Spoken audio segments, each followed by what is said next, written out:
Un zoom aujourd'hui avec Odon de Cacrès, rédacteur en chef adjoint de la revue L'Homme Nouveau. Bonjour Odon. Bonjour Pierre. Dans le numéro à paraître le 10 octobre, je le disais, de votre revue L'Homme Nouveau, vous avez consacré un dossier sur la médecine titré « Entre technique et idéologie, la médecine en question ». Alors Odon de Cacrès, après la préparation de ce dossier, est-ce que vous pouvez nous dire ce que vous pensez aujourd'hui de la gestion gouvernementale de cette crise sanitaire que l'on traverse ? Bien justement, ça a été l'impulsion de départ pour ce dossier. Et en effet, on remarque que la gestion de la crise sanitaire a été extrêmement technique. C'est-à-dire que l'objectif était de trouver des places en hôpital, était de trouver un vaccin. Il y a une course encore qui a lieu pour qui trouvera le remède le plus rapidement, le plus efficace aussi. Et donc le soin des corps a été incroyable, a été remarquable d'ailleurs.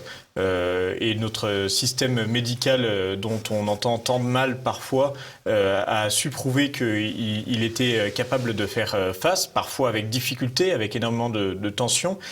Et en même temps, et là c'est très macronien, on remarque que le soin des personnes, donc l'attention aux personnes a été complètement négligée. Leur corps a été soigné, mais pas leur personne. C'est-à-dire qu'en hôpital, en effet, il y avait une prise en charge. Par contre, en EHPAD, et c'est là, je pense, le fait le plus marquant de cette épidémie, eh bien, il y a eu l'attention au corps a été contrebalancée par le délaissement du spirituel, du relationnel, et donc on a assisté à une hécatombe dans les EHPAD, pas tant de la part du virus, mais de la part du délaissement. On s'est retrouvé avec énormément de personnes seules qui se sont laissées mourir, et l'absence de contact, on le sait, est horrible, et je pense que beaucoup de ces grands-parents qui sont morts auraient préféré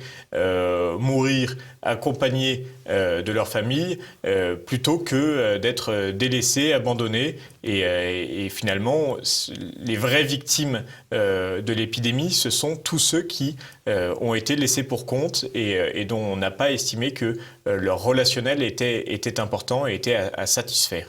Alors justement, avec la technicisation, dites-vous, on perd de vue que l'homme n'est pas un objet à réparer, mais un sujet à soigner. Quelle différence au fond ?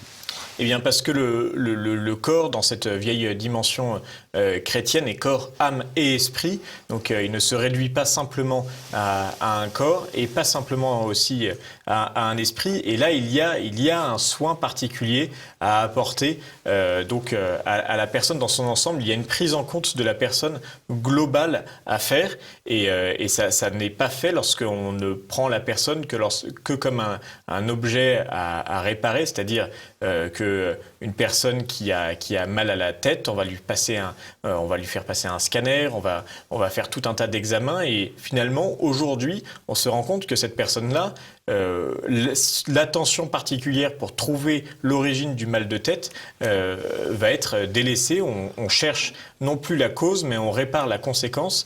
Et un petit peu, si on voulait faire une comparaison, plutôt que de s'arranger pour que l'objet ne tombe pas et ne se brise pas, ce qui devrait être pourtant assez naturel, et bien là, qu'importe que l'objet se brise, puisque on va essayer de lui apporter ensuite la réparation la plus efficace possible.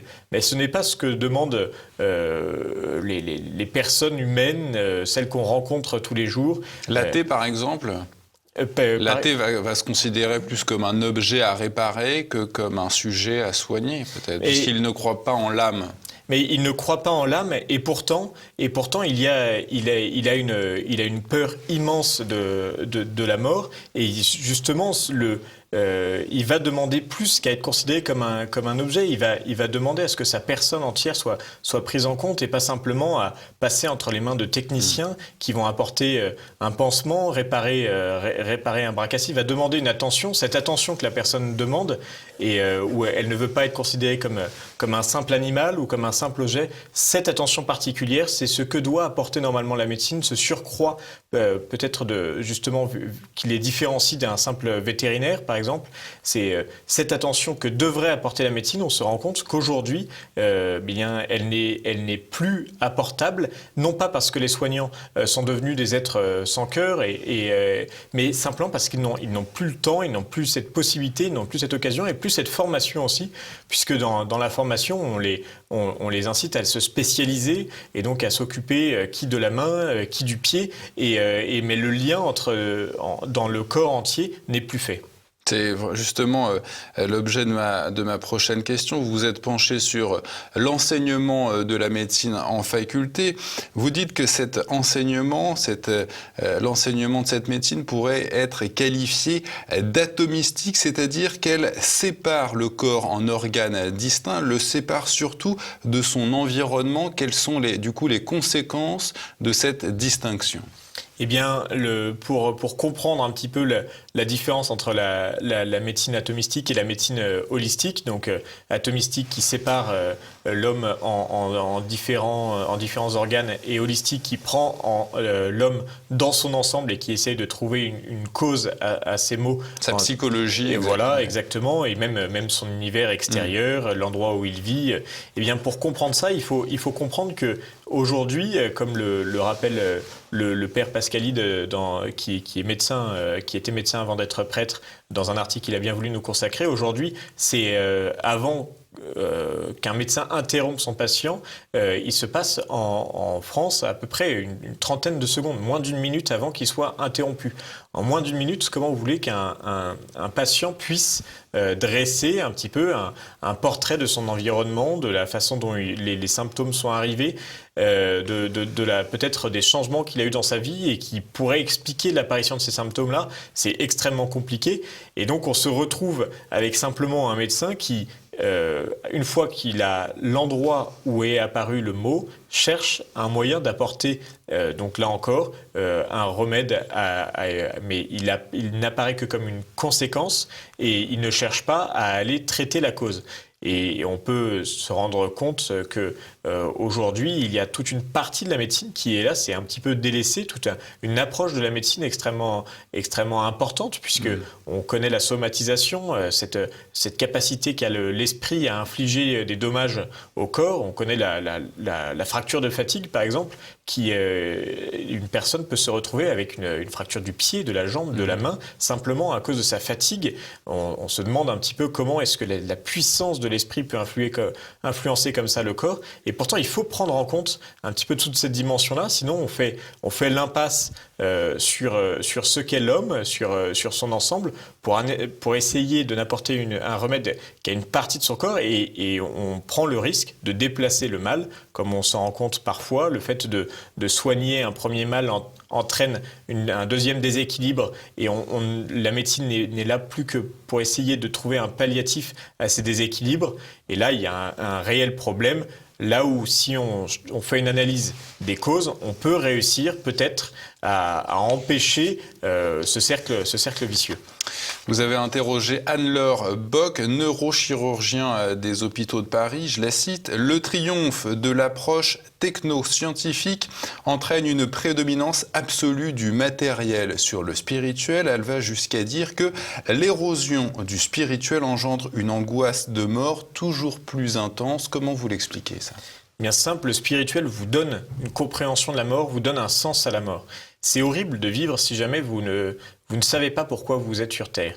Le fait de ne pas avoir de but, d'objectif... Il y en a qui s'en sortent. Il y en a qui s'en sortent, exactement, mais le tout dans une angoisse, du coup, de chaque jour, de se dire, mais finalement, après n'importe quel accident, ma vie peut s'arrêter du jour au lendemain. N'importe quel virus peut, du jour au lendemain, faire disparaître toute ma vie, là où le spirituel relie l'homme et lui apporte une vision d'ensemble, un objectif. Est-ce que vous sentez cette angoisse vraiment chez tous les athées ?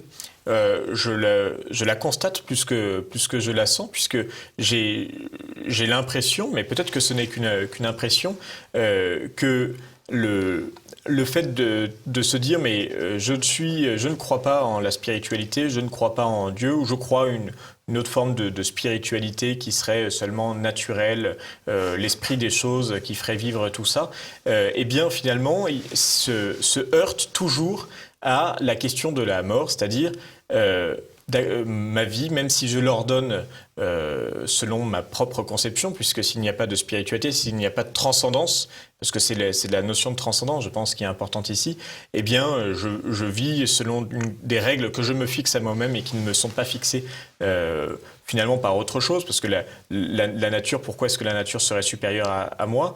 Eh bien, si jamais je me coupe de cette transcendance, il y a quand même un moment où je vois la mort s'approcher, puisqu'elle est inéluctable malgré tout ce que voudraient nous dire tous les transhumanistes. Et face à cet inéluctable, comment avoir la certitude que j'ai agi dans le bien, que mes règles que j'ai fixées étaient les bonnes. Je pense que la religion, et plus particulièrement, je pense, la religion catholique, par la transcendance qu'elle apporte, et aussi par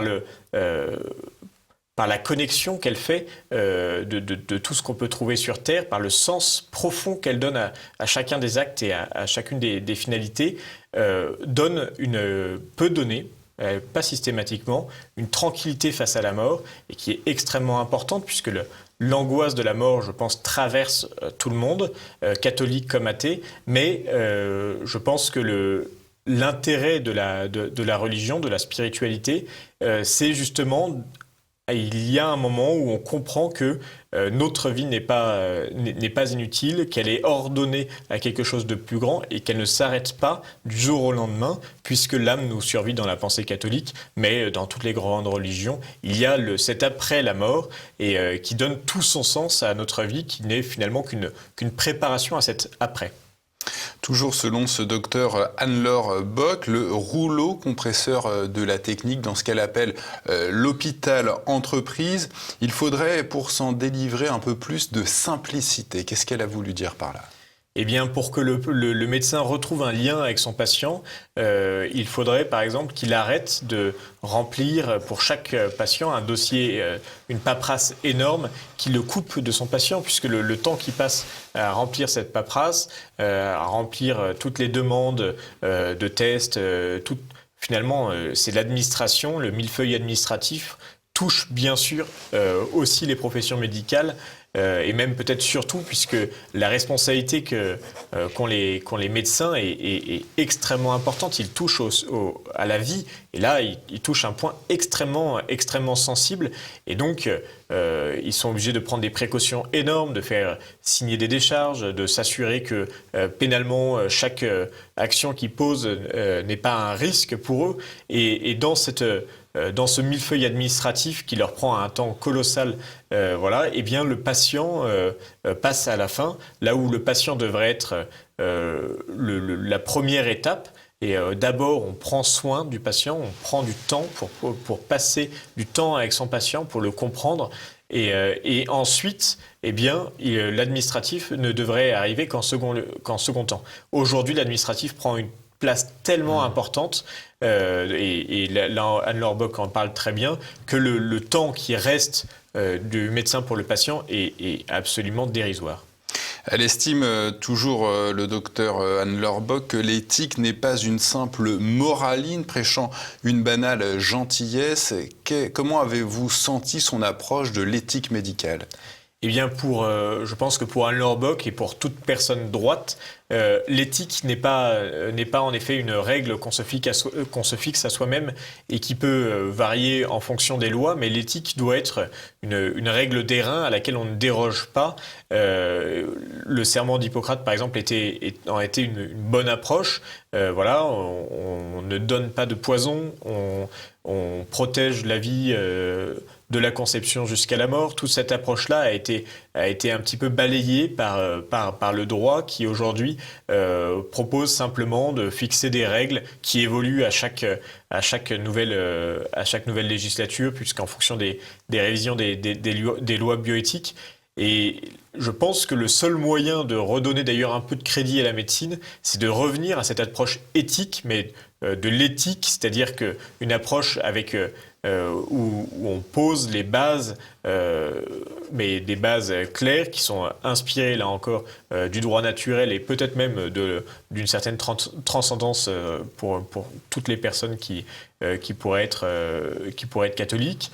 Eh bien, c'est important pour réussir ensuite à partir sur une base de laquelle on ne dérogera pas.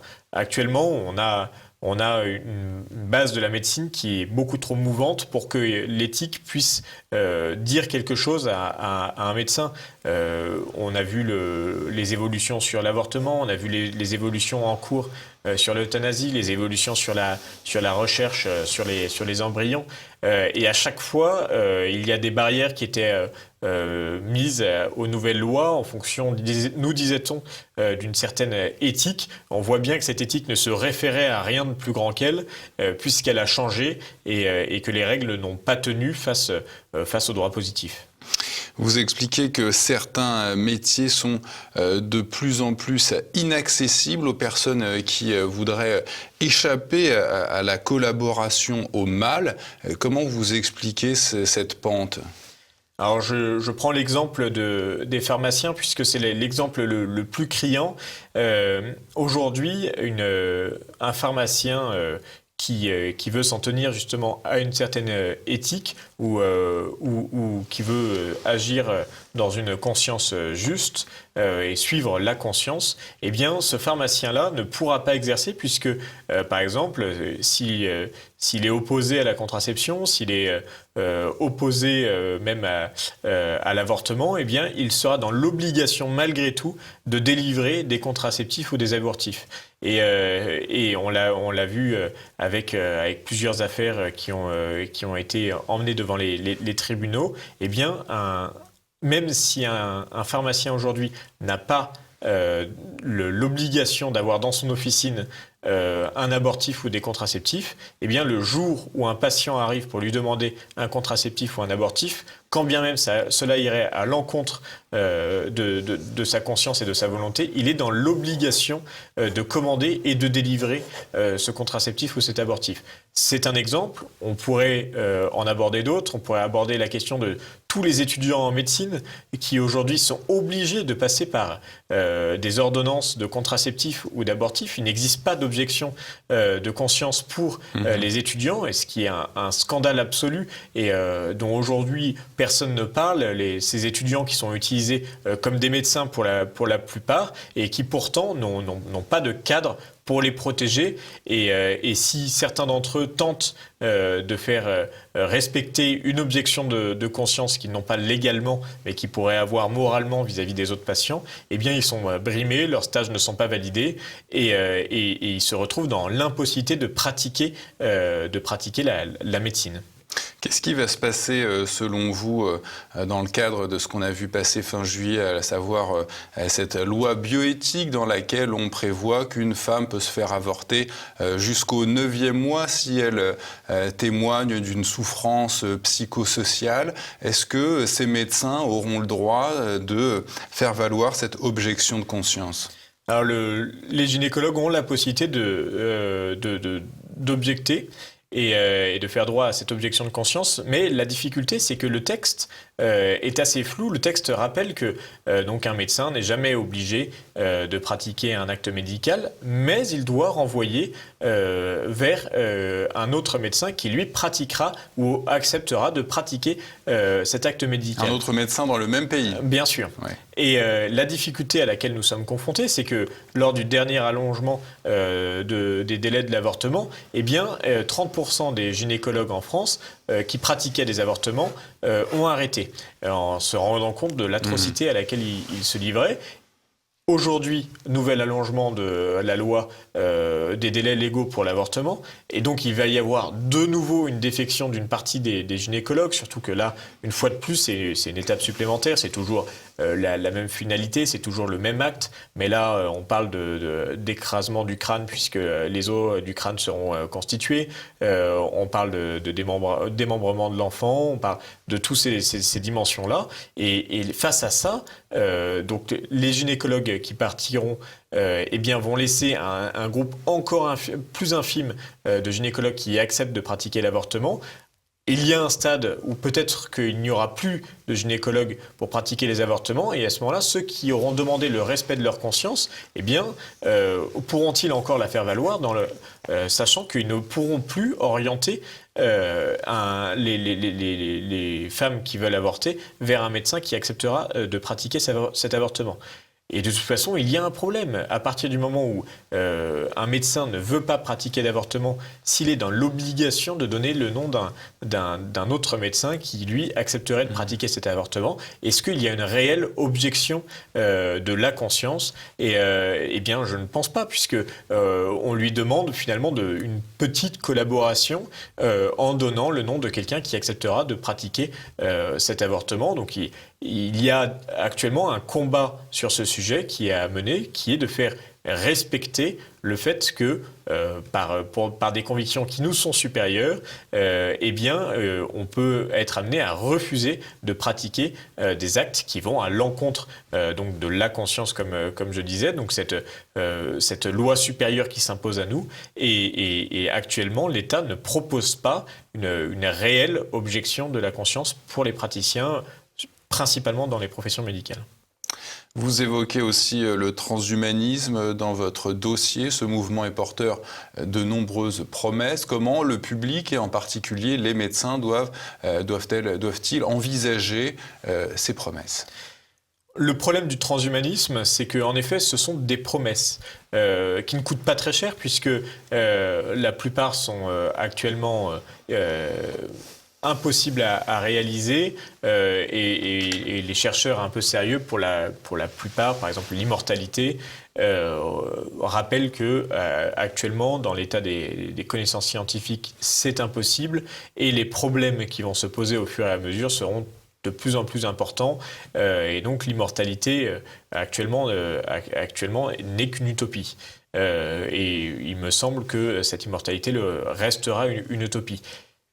Le problème du transhumanisme, là encore, c'est que on promet et pour atteindre l'objectif final, on met en place toute une série de nouveautés, de manipulation du vivant. On oublie là encore que l'homme tel qu'il naît sur Terre est déjà un homme complet et donc il n'y a pas besoin de l'améliorer. Toutes les nouveautés technologiques qu'on essaye d'apporter à l'homme pour l'améliorer, finalement échouent. Anne-Laure Bock prend l'exemple d'Oscar Pistorius et c'est très intéressant. Oscar Pistorius, avec ses nouvelles jambes, court plus vite qu'un homme normal, mais avec ses nouvelles jambes, il ne peut que courir plus vite. Il ne peut même pas se tenir debout. Elle rappelle que Oscar Pistorius, sur ses nouvelles jambes, ne tient pas debout. C'est des lames en carbone. C'est des lames en carbone, exactement. Mais on peut prendre les mains bioniques. On a vu qu'un célèbre pianiste avait retrouvé l'usage de ses mains, mais en fait, il n'a que retrouvé une partie de l'usage naturel qu'il avait avec ses mains naturelles. Pour l'instant, aucun des organes créés par l'homme ne vient remplacer efficacement un organe naturel. Donc là, on peut voir les limites du transhumanisme.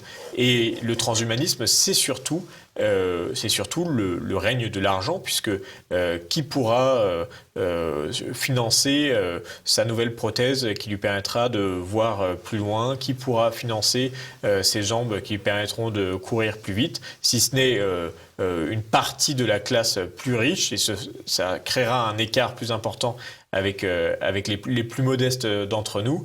Et là encore, il va y avoir énormément de casse dans cette affaire, ce qu'on oublie assez facilement de dire en mettant en avant les quelques réparations dont bénéficient des patients. Terminons sur cette révolution qu'apporte Internet en matière médicale. Qu'est-ce qu'elle apporte en bien comme en mal ? Eh bien, en bien, il y a la possibilité pour une partie des patients de venir échanger sur leur maladie. On voit énormément d'associations qui se créent pour des maladies orphelines, souvent. Et donc, cet aspect-là permet une prise en compte de la personne plus complète, puisque les patients échangent entre eux. Mais le grand travers d'Internet, c'est le délaissement de la médecine aussi, c'est-à-dire que n'importe qui, en tapant ses symptômes sur Internet, pense être conscient de sa maladie et de la façon dont il faut traiter sa maladie. Donc là, je pense qu'il y a une méfiance à avoir, une prudence. Les gens peuvent se faire peur tout seuls en tapant j'ai tel symptôme et on voit des résultats un peu alarmants. Sachant que c'est toujours pareil, plus c'est alarmant, plus ça attire et plus ça fait peur également. Et donc, de base, une personne qui va chercher des symptômes pour un ongle incarné va se retrouver très rapidement avec tous les symptômes d'un cancer généralisé. Odon de Cacré, vous êtes donc le rédacteur en chef adjoint de la revue L'Homme Nouveau. Si ce dossier sur la médecine, je rappelle le titre, entre technique et idéologie, la médecine en question vous intéresse, le numéro sort le 10 octobre. Odon de Cacré, merci d'être venu sur notre plateau. Merci Pierre.